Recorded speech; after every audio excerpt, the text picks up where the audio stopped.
Such a beautiful question. So for me, I came to know God personally, I think from the age of 12, right? I grew up in church. Yeah, if you guys never really heard my story, like I grew up in this religion called like the Branhamites. And my mom, at a certain age, my mom was like, I don't want my kids to be a part of that. I don't want my kids to like, do that. Like, it's a religion that is prominent in Trinidad and Africa, different parts where it's like they only wear long skirts, they don't pierce their ears, they don't do all of those things.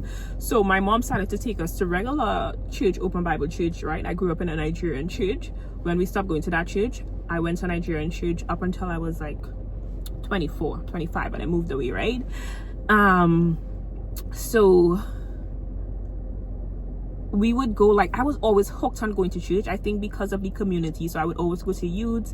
I would be happy to go to, like, I was in church like Monday, like Sunday to Sunday, every day it had something going on. And I remember one time we went, I think it must have been VBS or some kind of thing that they were having in church, and they were giving out posters about God, right?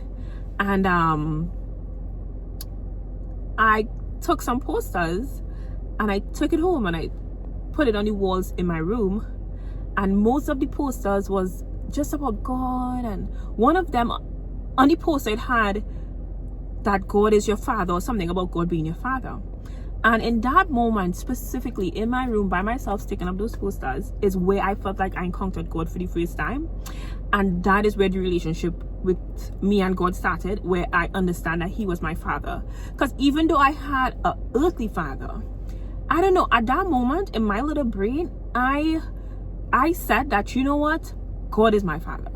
I said, like, there is this person that is outside of this world and time, that could be my father.